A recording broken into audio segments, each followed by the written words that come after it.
Oh, there's a bonus Guelga pronunciation guide in the back. Thank God. Okay, that's funny.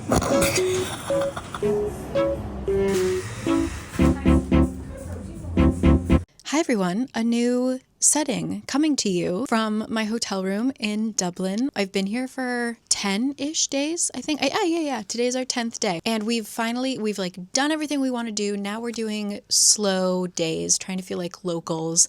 And what better way to spend a day in Ireland than to read a book? Such a literary city, literary country. I'm going to read a romance. We're going to read, I'm not even sure if the author is Irish, to be honest. I wanted to read a funny rom-com set in Ireland while I was in Ireland, and this one came highly recommended, so I have high hopes. This is also the country of Catherine Walsh, who I love so much. Queen of my heart, queen of Christmas romances, by the way. I will link some of her stuff down below, but she writes incredible, set in Ireland, very Irish rom-coms, but she's just coming out with her first traditionally published book this year, or I think it's coming out in 2026, but you should go pre-order it because she's hilarious. She works so hard. She's fantastic. Low-key wishing I could run into her so that I could just thank her. I know she lives in this city. Anyway, what am I reading though? There's no information on Ivy Fairbanks, where you are from, but if you haven't guessed it already, I'm going to be reading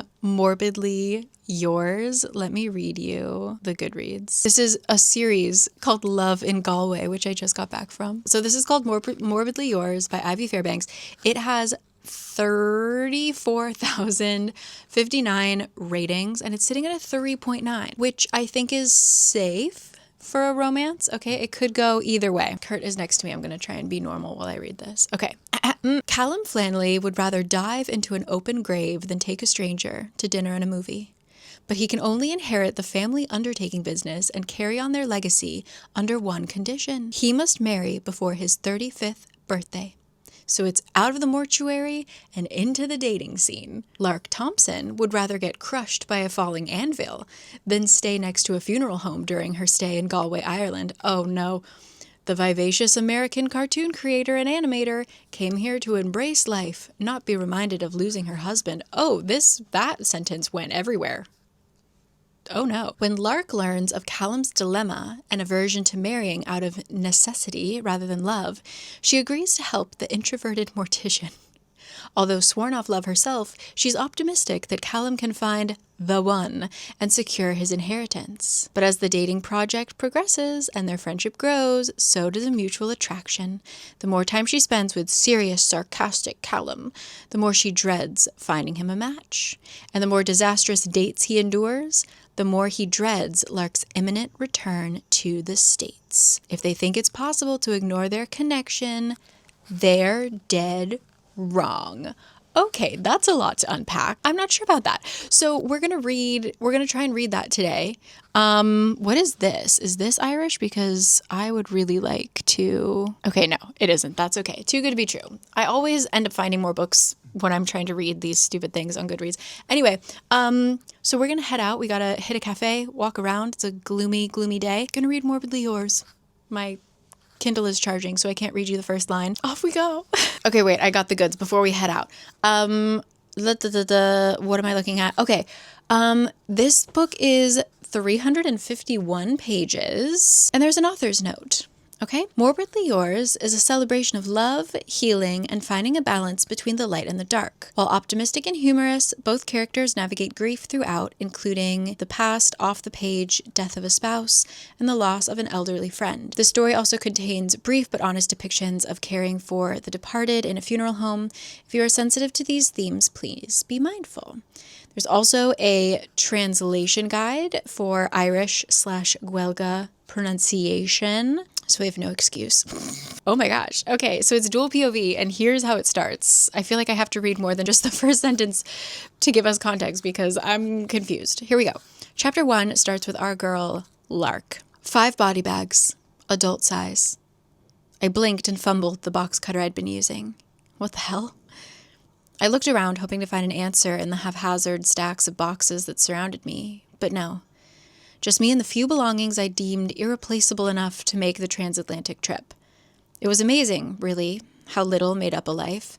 especially when you had to factor in shipping expenses from Texas to Ireland. Oh, she's from Texas. My attention returned to the innocuous box and the neat stack of black nylon fabric inside. I'd been using the box cutter as a microphone, swept away by Dolly Parton's shimmering voice and the promise of a new beginning as I unpacked, when the shock of the body bags rudely knocked me out of my groove. I checked the shipping paperwork for the intended recipient, Willow Haven, the bed and breakfast next door. What the hell?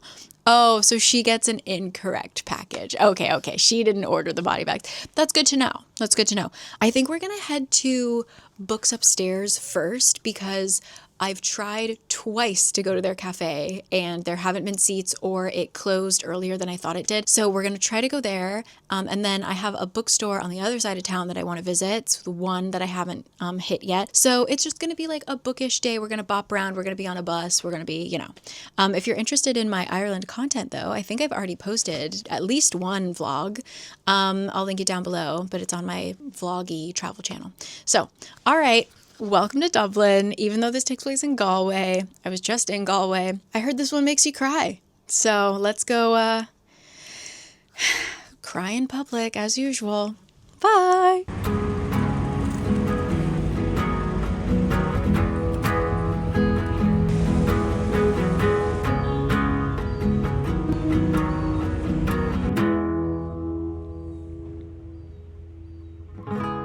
If it's broke, baby, still don't fix it. Don't throw it out, I'm scared I'll miss it. Where are you going? Please may I follow? Your new heart's grown fonder as mine stays hollow. Bright red salmon swimming with the current. Is this reality and how can I assure it? Your sun won't wash, it follows wherever I go. I cannot differentiate the road from the snow. Okay, initial thoughts, 15% of the way through the first chapters. Ooh, the bus is a trading bus. He's a baby driver. The first couple chapters were rough because Lark is really annoying. She's like the perky, I showed you, like who leans in and gives a smooch to a person she's never, I don't know. It was just, she's a little too like quirky, bubbly girl for me. But it's getting better. I just like the death jokes, to be honest. They're quite funny. But now I'm heading to, just missed the light. Now I'm heading to another bookstore. Theme of the day. So.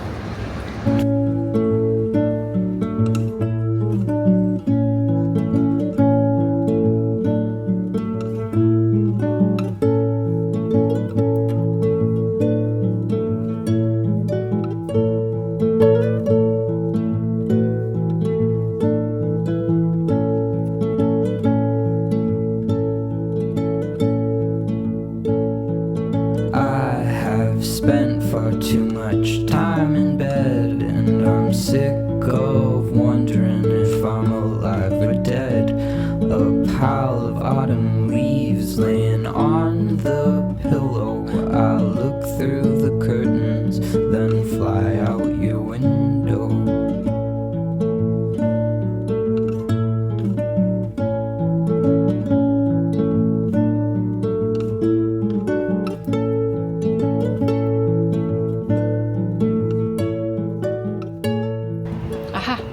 I knew there was something else I wanted to talk about. So this book is just reminding me how it's kind of a joke of how obsessed the Irish are with funerals. And stereotypes exist for a reason. It's true. But it's been so funny on this trip. Like, I've been here for 10 days. And we went to like this is a giant seagull. Oh my God. Boo. We went to like this sheepdog class. I don't know how to explain it. And the head guy, the like sheepdog master, he just like slips into conversation how he was talking about like, oh, this farmer down the road, I was actually at his brother's funeral this morning. So like 2 days in, funeral mention. So casual, like didn't need to put that in there, but there it is. Second, we were on the Aran Islands, population literally 800 people. And sure enough, we passed by a funeral. And everyone was laughing, like it was good vibes, happy days. And then we get on the train from Galway back here yesterday, and we're in a table, like a table seat. So there are these two old women facing us, and they just start listing off people they know that have died recently. And they're just like, oh yeah, like did you hear Diane Keaton died? Oh yeah, she did. And then like they start listing their friends and like talking about the funerals and things like that.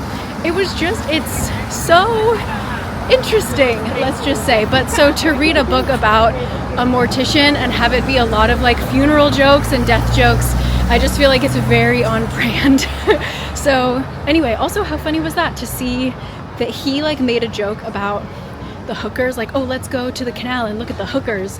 And the girl is like, what are you talking about? And he's like, you've never heard of a Galway hooker? I had never heard of a Galway hooker. And then the next bookstore I go to, there's a book about Galway hookers. Who would have thought? So anyway, yeah, we're gonna sit in another cafe, surprise. Okay, bye.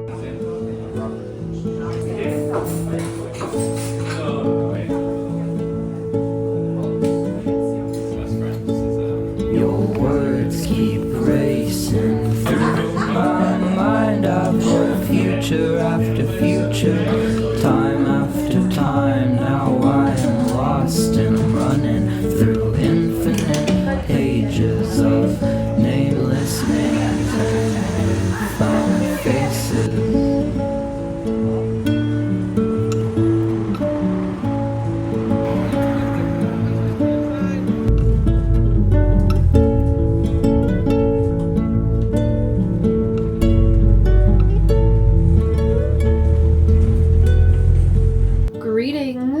We're home. I am 30% of the way through. I am 29% of the way through. Okay. I am sort of just waiting for this to get good, get exciting. I think that the strong points are just the kind of cultural differences, I guess, like their miscommunications with slang a little bit. But it's getting a little hokey, and I just can't get behind this whole like marriage stipulation in the will. Like it just sounds really stupid to me, and how this grown man is going along with it, even though like I understand he wants to save his business, but like you are a 35-year-old man, 34, and you think you're gonna get married in 6 months. You're gonna find a wife. You've like not successfully dated ever, and you're gonna find a wife in 6 months. I just don't. I do appreciate the like asexual, demisexual representation in here, but also it's, I don't know. So we'll see. I think that my issue is just that like the characters are a little bit not consistent. I understand that Callum is like more comfortable around Lark, but there are just like some moments where he is so like out of his comfort zone, like really almost an outgoing kind of person in situations where I wouldn't expect someone with social anxiety to act that way. So I don't know.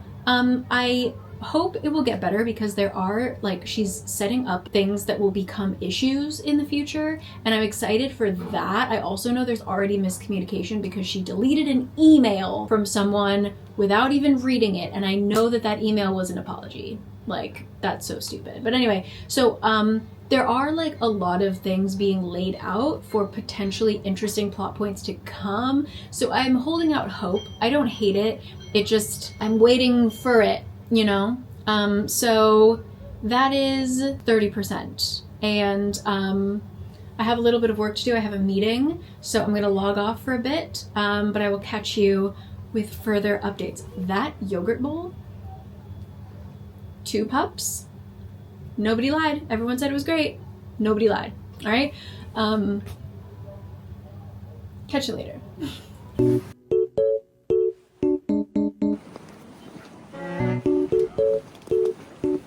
Hello, I'm back from dinner. Ooh, you can see the tram. I'm back from dinner, I'm filled with pasta. I'm specifically filled with pumpkin tortellini. I'm so happy. But I'm gonna read. So. Test. Okay. Also, something I didn't mention is that I think she had something, like she was involved in the accident that killed her husband.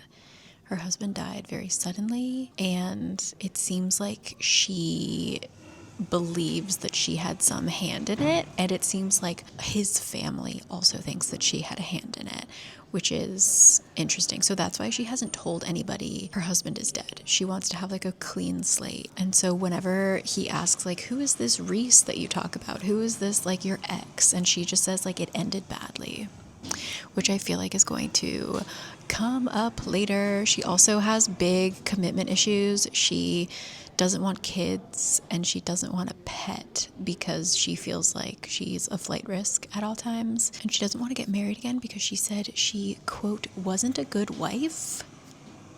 She said she was faithful, but like not a good wife. So I don't know what the heck that is. Yeah, I'm just unsure. We did, however, rescue a rat that got set loose at somebody's funeral because the grandson wanted to play a prank.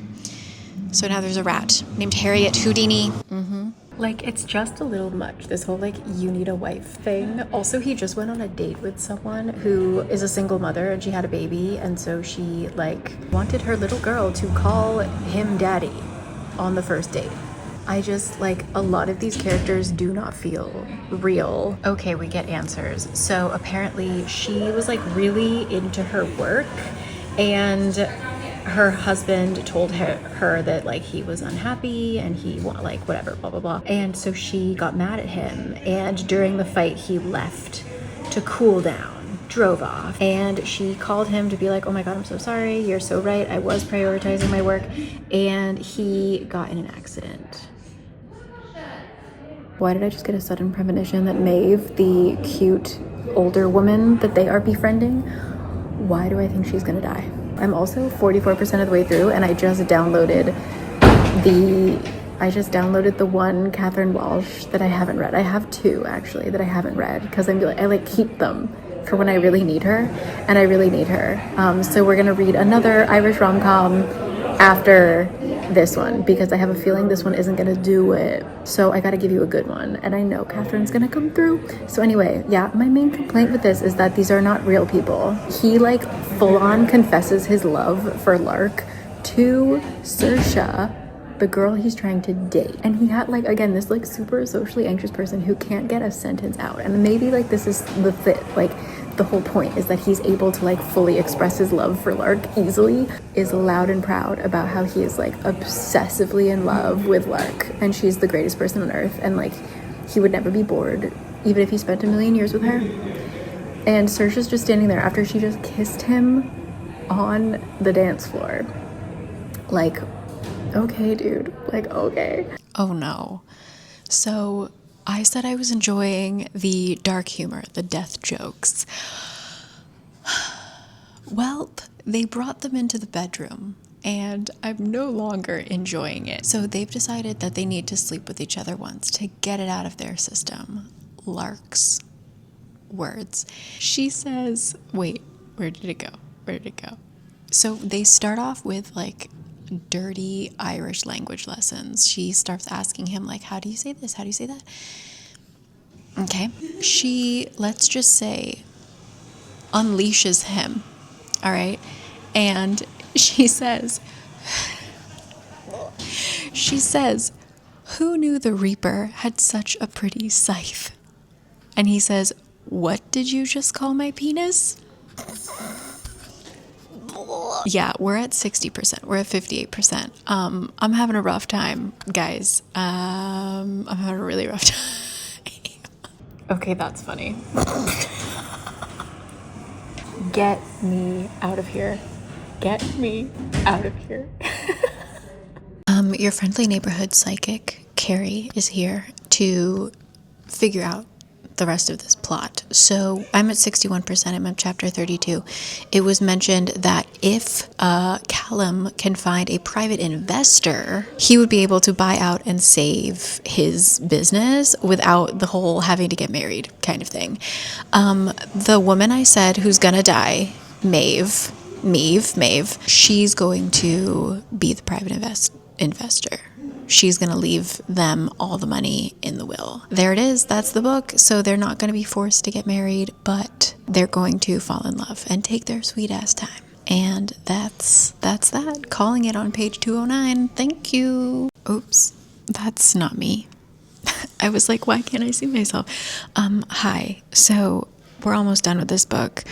It's just so silly, the whole like needing to get married thing. Anyway, her like Nepo baby situation, I didn't explain this well, but like one of the plot points I thought could be interesting was that the person she worked with was really evil, and like that did end well. That was like an interesting plot point. I'm glad that he got what he deserved. But basically, they have been going back and forth. Like, he's proposed to her, asked her to be his girlfriend, like all of this stuff. She keeps saying no. She's like, no. At one point, she proposed to him, and he said no. It's just been really weird and dumb. Time is running out. So he decides to get married to Deirdre, his loyal secretary or like, you know, office manager, who is about 70 years old. And so now, like, we're down to the last 10 pages. They are at City Hall or whatever, signing the marriage papers. And Lark has just decided, fuck it, I'm gonna go marry this guy, I think. I don't know. So I'll be there. Give me 10 pages. But yeah, we're marrying Deirdre. Oh, there's a bonus Guelga pronunciation guide in the back. Thank God.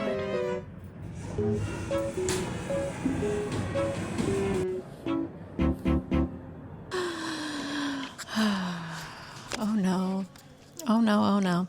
So that's going away. I'm so sorry. A lot of people recommended this to me. This was super duper smutty, which is not my thing. So, which is ironic because one of the main characters is supposed to be demisexual. So that's unexpected and weird.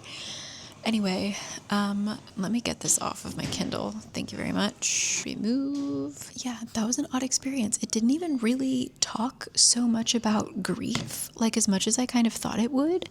I thought it could have talked about grief a lot better than it did. It was a lot more about like, will they get married, won't they get married? So that was strange. Anyway, now I'm going to read you what I'm going to read tomorrow.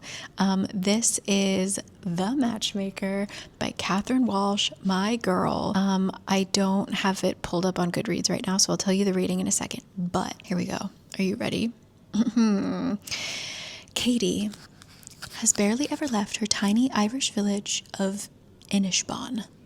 Why would she? With its tight-knit community, friendly local pub, and gorgeous countryside, it has everything that Katie needs. That is, until hotshot Callum turns up. Okay, we're gonna have Callum part 2. With his deep green eyes and strong jaw, and his tattooed arm full of plans for a new hotel just outside the village, his arrival causes uproar. When Katie discovers that the pub will need to be demolished as part of the plans, any feelings of attraction vanish in an instant. The pub is the last connection to her parents, who met at Inishbon's once famous matchmaking festival. So after being laughed off the building site in her best flannel pajamas for demanding the developers leave, Katie decides enough is enough. She hatches a plan. She's going to revive the matchmaking festival, save the pub, and single-handedly bring the town back to life again. But as the plans for the festival escalate to brilliant, if terrifying, new heights, Katie sees another side to Callum, and she's forced to question where her feelings really lie. Will Katie discover that even when someone's really not your type on paper, love might be a little bit more than just a formula? All right, little enemies to lovers matchmaking. I'm only going to read you the first sentence and then I'm going to go to bed.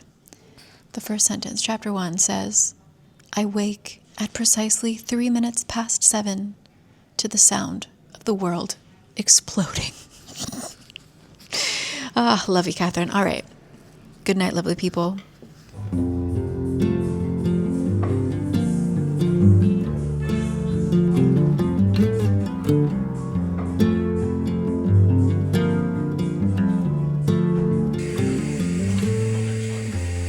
I'll fix what's broken for you, no cost. When the good earth gives in. New day, same outfit. Absolutely no surprise here. Laughing out loud. I went to Calf, got a coffee, giggling in my little window seat. Just so chaotic and funny. I really want Catherine to write a screenplay because it's so visual. I can hear it, like the conversation, everything. It's just so good. It's like watching a rom-com, which is how I started to love romantic comedies when I thought I didn't like romance books. So anyway, I'm just having a really great time. Now I'm heading to the National Gallery to see a painting that they only show 2 hours a week. So I'm gonna try and do that. But we're gonna maybe walk through Trinity first, just because it's pretty. Let's go. What's left ain't ours. I'll float in the ocean. I'll swim through space. What I thought it was, it isn't. But I'll remember that fate. Da da da da da da da da.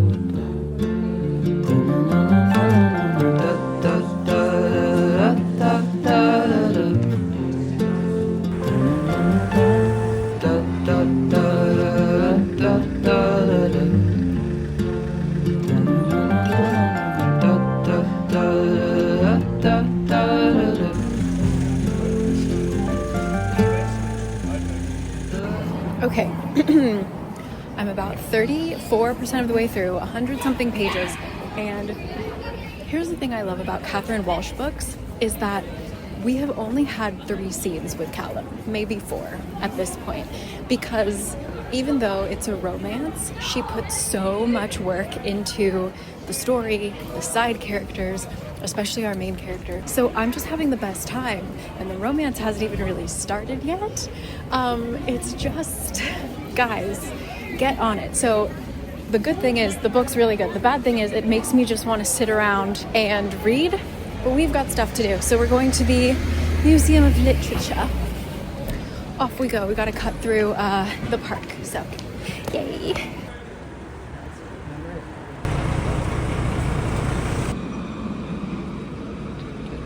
Okay, I was gonna go in through this entrance, but I feel like maybe I shouldn't.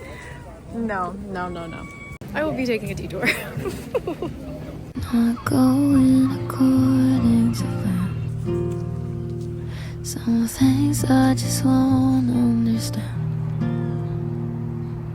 Never controlling the ways up and molding, folding up time in your hand. I wouldn't be surprised if the daylight breaks and you can't stay. You got places to be. It would still.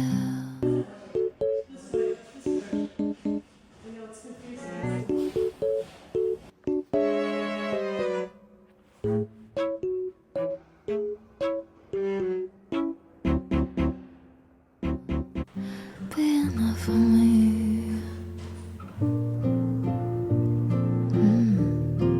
It would.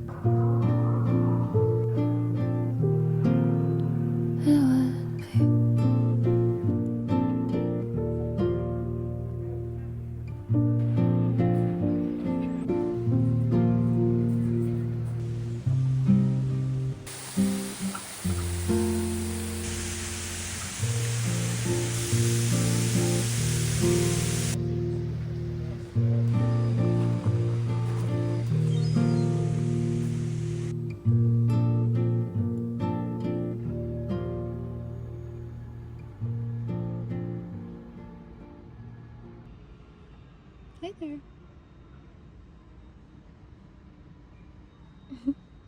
Hi, we've got a 44% update. Now the big issue is Callum a spy? We have decided that since he works for the enemy company, even though he is like truly trying to sabotage the project as a whole, he's very much into destroying his boss's work.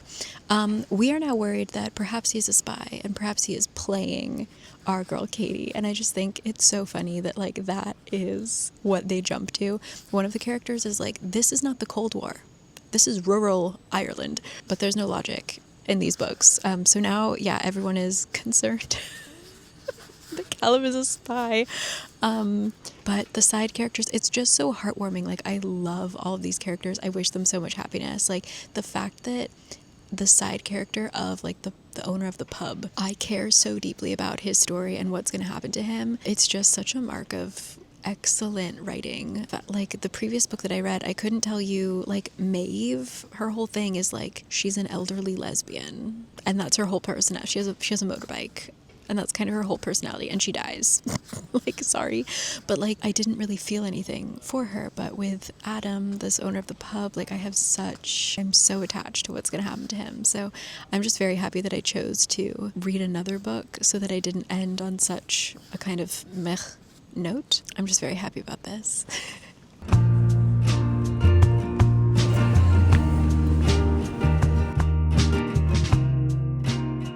Hello, little variable. Come just wait the snow. Things on the fingers over. Never know.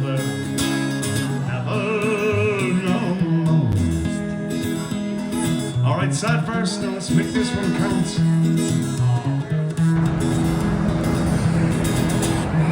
And hello, greetings from packing up our hotel room. I'm moving to another one. Kurt is leaving Ireland tomorrow. And yeah, I finished the book last night. I didn't think I was going to. I read from about when I left you at like 54% all the way to the end. Here's the thing. How do I explain this? I think that Snowed In and Holiday Romance are still absolutely top tier. Like, still to this day, some of the best romances I've ever read.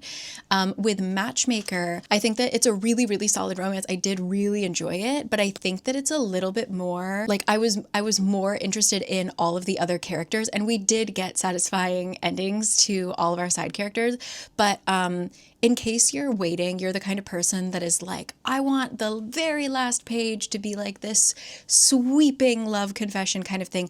Actually, it happens more around the 50 or 40% mark. And then it's just more of our main character trying to save the town. So I actually really liked that. I think for her other one, which was One Night Stand or something like that, I didn't love the kind of beats of the romance, but for this one I actually really liked it. If I was in a different mood, maybe I wouldn't have, but yeah, this was definitely more of like a small town feel good. Like, I just cried and felt really happy at the end. I think if you're a fan of BK Borison, like the Lovelight Farms kind of writing, but specifically you like it because of the small town and the side characters, this is 100% up your alley. You would love this. So I think in terms of like the romance, the yearning, everything, that is kind of wrapped up in a lovely little bow by 50%. And then the rest of it is just like cozy, wonderful, funny, silly, trying to save this town and save this pub. And yeah, oh, just great. Honestly, like the whole Adam storyline is the best part of this book. So anyway, yeah, fully enjoyed it. That was like a great one to just kind of read throughout the day. I also went to a pub last night and felt such like a strong urge to keep this space. I was like, yes, pubs are so important. We need them. We should protect them. So anyway, yeah, and it was kind of a full circle moment because our first tour while we were in Ireland, we learned about the fairy trees and how we had to move a planned highway around a fairy tree because people in Ireland are crazy protective of their fairy trees. And that was like part of this book. So yeah, just a really great time. Really cool to see it in the Museum of Literature. And yeah, I love Catherine Walsh so much. And fun fact, I tagged her in a story about how I saw her in the Museum of Irish Literature.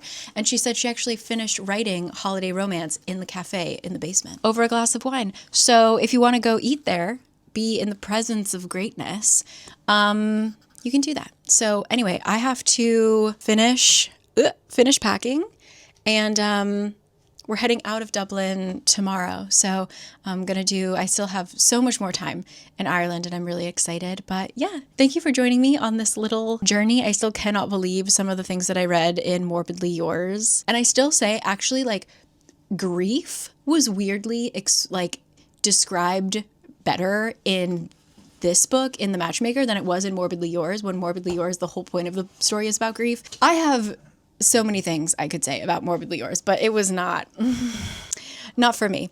So anyway, I'll see you guys next time. Thank you always. And yeah, I might be MIA until November, but I wish you a happy Halloween, and see you soon. If you want to see Ireland, Edinburgh, London content, I'll link my vlog channel down below. See you later. Okay. Bye. That's all right, she's handsome, she's pretty, she's a capacity, she's a cartoon to free. Oh, please will you tell me